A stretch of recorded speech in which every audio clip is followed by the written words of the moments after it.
आतंकवाद का कारोबार चलाना कास्ट इफेक्टिव नहीं है। हमने आतंकवाद के खिलाफ भारत की स्ट्रेटजी और रिस्पॉन्स दोनों को रीडिज़ाइन और रीडिफाइन किया है। अब जब भी बात होगी केवल आतंकवाद पर बात होगी, पीओके पर बात होगी और किसी दूसरे मुद्दे पर पाकिस्तान के साथ बात नहीं होगी। आतंकवाद का कारोबार चलाना कास्ट इफेक्टिव नहीं है, उसकी एक भारी कीमत अदा करनी पड़ सकती है, इसका अंदाज़ा आज पाकिस्तान को हो चुका है। हमने आतंकवाद के खिलाफ भारत की स्ट्रेटजी और रिस्पॉन्स दोनों को रीडिज़ाइन और रीडिफाइन किया है। अब जब भी बात होगी केवल आतंकवाद पर बात होगी, पीओके पर बात होगी और किसी दूसरे मुद्दे पर पाकिस्तान के साथ बात नहीं होगी। साथियों, आपको जानकर यह खुशी होगी कि रक्षा क्षेत्र में सेल्फ रिलायंस, आत्मनिर्भरता को बढ़ावा देने के लिए अभी 2 दिन पहले एमका प्रोजेक्ट को, जो 5th generation fighter aircraft Bharat में ही बनाने का प्रोजेक्ट है, उसको आगे बढ़ाने की एग्जीक्यूशन मॉडल को मंजूरी दे दी है।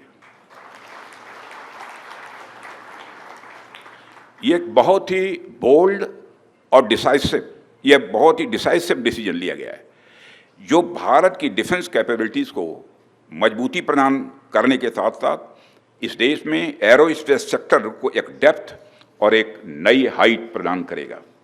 एमका प्रोजेक्ट के अंतर्गत आज 5 प्रोटोटाइप डेवलप करने की योजना है, जिसका बाद में सीरीज प्रोडक्शन होगा।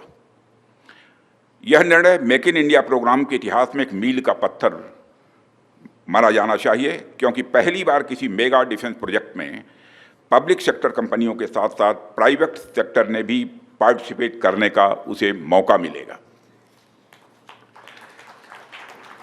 साथियों, ऑपरेशन सिंदूर में पूरे देश की जनता ने मेक इन इंडिया अभियान की सफलता को देखा, समझा और उसे महसूस किया है।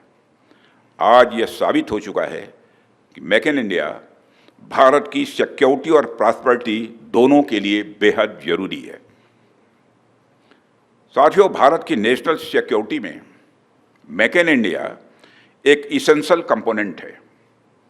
यदि हमारे पास यह क्षमता नहीं होती तो भारत की सेनाएं पाकिस्तान के निचले हिस्से से लेकर पीओके तक, पाकिस्तान के निचले हिस्से से लेकर पीओके तक आतंकवाद के खिलाफ इतनी प्रभावी कार्रवाई नहीं कर पाती। साथियों, आतंकवाद का कारोबार चलाना कास्ट इफेक्टिव नहीं है, बल्कि उसकी एक भारी कीमत अदा करनी पड़ सकती है, इसका अंदाज़ा आज पाकिस्तान को हो चुका है।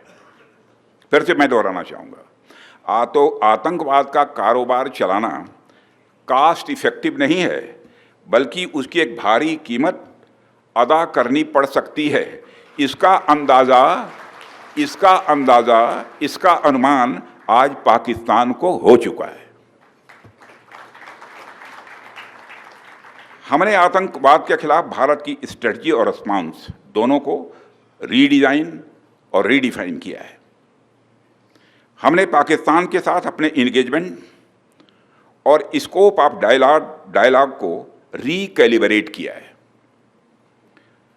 अब जब भी बात होगी केवल आतंकवाद पर बात होगी, पीओके पर बात होगी और किसी दूसरे मुद्दे पर पाकिस्तान के साथ बात नहीं होगी।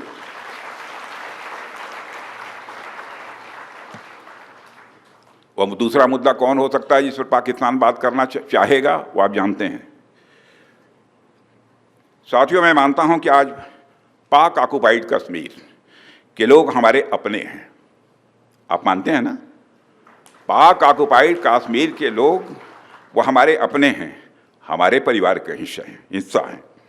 हम प्रधानमंत्री के श्री नरेंद्र मोदी जी के एक भारत श्रेष्ठ भारत के संकल्प के लिए पूरी तरह से प्रतिबद्ध हैं और हमें यह पूर्ण विश्वास है कि हमारे वो भाई जो आज हमसे भौगोलिक और राजनीतिक रूप से अलग हैं, वो भी अपने स्वाभिमान, आत्मा की आवाज़ और स्वेच्छा से भारत की मुख्य धारा में कभी न कभी जरूर वापस लौटेंगे।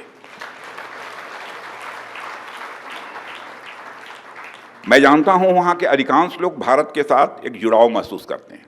बड़ी संख्या है जो भारत के साथ जुड़ाव महसूस करती है पीओके में। कुछ गिने चुने ही हैं जिन्हें भटकाया गया है, गुमराह किया गया है। पीओके में रहने वाले हमारे इन भाइयों की स्थिति कुछ ऐसी ही है जैसे वीर योद्धा महाराणा प्रताप के छोटे भाई शक्ति सिंह की थी।